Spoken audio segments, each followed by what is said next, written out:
There is a secret to scaling your freelance business to the elusive $10,000 per month, and it's not what you think. Many people believe that to scale a freelance business to 10 grand a month, you need to sign 3 or 4 clients, all paying you £2,500 to £3,000 each. That is not true. The real way to scale a business to that number is signing 10 to 20 clients, paying you between £500 and £1,000 per month each. I mentioned the reason why in a previous video a couple of weeks ago, so if you haven't seen that, go back and watch it, and that explains in detail the reason why you should not be trying to charge 3 grand. One of the big reasons is the fact that if you were to lose that client, then your income is taking a massive hit. Not only is it very difficult to sign a client on 3 grand a month when they can just employ someone for less and completely have full control over that employee, but again, if you lose that client, your income takes a massive hit. So the best way to scale a freelance business is to sign lots of little clients on little retainer jobs, 500 quid a month, a grand a month in some cases. And so in this video, I want to explain to you not how to sign those clients, because I have a full curriculum coming up in a few weeks where I'm going to teach you my full outreach process. But in this video, I want to teach you how to actually manage a large volume of clients and how not to get burnt out. Because if you want to scale your freelance career to 10 grand a month and you're charging 500 quid per project, you're going to be juggling 20 clients. And that's not an easy thing to do. If you watched my video last week, you'll understand that the more clients you deal with, the more work you're going to have to do in terms of relationship management, answering phone calls, messages, and just getting bombarded 24/7 by all the people you work with. It's very difficult to manage. However, I systemized it and I made it a lot easier for me to control what happened, who I spoke to, and how my time was best served in business. That is what this video is all about.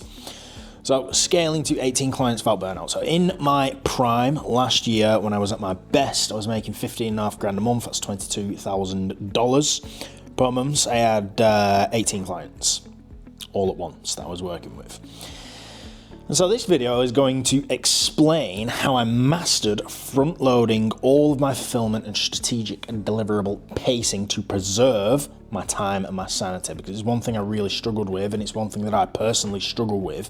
I can't switch on and switch off to 10 different things at once. If I'm focused on something, I have to finish it to completion. I can't do 10 different things at once because it just absolutely fries my brain. It's too much cognitive load. I can't handle it. And so what I have to do is have one thing that I'm doing, finish it, then switch off and move on to something else. And when you're working with clients and you have specific deliverables, a specific strategy, certain things that you have to do, it's very hard to switch on and off between them all.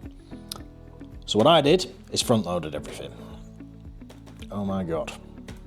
There we go. So again, in last week's video, we established that fulfillment should only consume 20% of your time, leaving 80% for critical communication, sales, and business strategy. And to achieve this 20-80 ratio while maintaining up to 18 clients, you cannot fulfill tasks on a reactive, day-to-day basis. You have to fundamentally systemize how work is completed versus when it's delivered. So the reactive approach is waking up every single day and trying to complete individual tasks for 10 different clients simultaneously. It's an absolute nightmare. You can't do it. It's too much heavy cognitive load. You're going to miss deadlines, rapid burnout. You're going to forget to do things. Things are going to be wrong. The quality of your work's not going to be good. It's an absolute nightmare.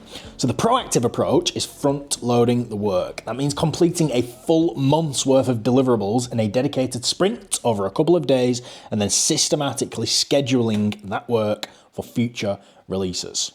So step 1 is defining the rigid deliverables. When you sign a new client, you never want to leave client expectations open-ended during the onboarding process. You have to clearly quantify exactly what the client will receive and when. For example, you could offer them 3 emails a week, which come out manually and not 20, 2 automations built in 1 month. Those are your deliverables. That is what they expect to receive at the end of month one. That's not what would happen in month one in real life. When you sign clients, month one is usually dedicated to learning each other and understanding strategy and stuff like that. But just for the purpose and simplicity of this video, month one, you say, I'm going to write 3 emails a week and you're going to get 2 automations built. Those are your deliverables, and that is what they will expect to have by the end of month one. That is your timeline. Establishing the strict numerical boundaries allows you to accurately estimate the time required to front load the entire batch of work. If deliverables are vague or ongoing without limits, then you cannot batch produce them effectively. It will absolutely destroy your productivity. So the strategy that I use is quite simply called the drip feed strategy. Once the work is batched and completed early, as in done, you don't need to think about it, you hold it back. Do not give it to the client. Keep it safe. Lie to them. Tell them that you haven't done it all when they ask you for updates. You have to release the deliverables strictly according to the agreed upon timeline throughout the month. It's all about managing client psychology, because if you deliver a month's worth of work on day 3, then the client will immediately expect the next massive batch of work, which will permanently destroy your margins. The ultimate goal is to separate creation from delivery. By shifting from daily task creation to daily task publishing, you're going to eliminate the cognitive load of juggling multiple client contexts, leaving your mind free to scale the business. So, I'll get to the summary in a minute. That's my nice little AI generator slide for you. So, how I did it with 18 clients is I knew exactly what I was going to do for them that month, and we worked on a month-by-month basis. Some clients, and especially all the clients that I sign now, I actually work on a 3-month basis. You can't do that as a complete beginner. If you've got no credibility, it needs to be month-by-month. I am thankfully in the luxury position that I've been doing it long enough and I've got enough experience that I can demand 3 months up front. And so I set 3-month expectations. But to keep it simple, let's talk about 1-month expectations. I know that every single month, a certain amount of things need to be done. So for example, client number 1 wants 3 emails per week, and by the end of that month, I need to build 2 new automations. So for that client, the first thing I will do is write the 3 emails. You can use AI, you can get this done in an hour. Okay, so that's 3 emails done. If you've got templates and designs, if they're in an external software to the ESP that you're going to be publishing the emails in, build them in there. Don't build them inside the email provider. Build them inside your software that the client doesn't have access to. Once they're built, once they're designed, all you have to do is export the HTML, put it into the ESP, and then launch it. That's all you have to do. Get that done, and then it's out of the way. And then set a reminder on your phone to launch them on the days that you're supposed to launch them. So that all you have to do is get up, hit publish, and it's done. The next thing that I would do is exactly the same thing for the automations. So if it's 2 automations, 6 emails per automation, let's say 12 emails total. I will then smash out the other 12 emails, which would take me 2 or 3 hours with AI. Again, design, templates, whatever, have them there and have them finished. I won't build any of the automation, but all the emails are done. Now that's all done on month 1. So in terms of the strategy, in terms of the copywriting, the psychology, the sales flow, yada, yada, yada, I don't need to think about it anymore. There's no more thinking that goes into it. That's done. I can switch off and go on to something else. If there's another client, right, boom, they want exactly the same thing, rinse and repeat, put it in a folder. That's how you do it. Then, what you do is say you've done all of that on Monday. Now you've promised them 3 emails a week and you know they need to come out on Monday, Wednesday, Friday. Right, let's grab one of those 3 emails that you did. And if you're doing it for the month, don't do 3, do 369, do all 12. So you've got 24 total. So you've got 12 emails. So you'll grab the first one, right? Let's get it into the email provider.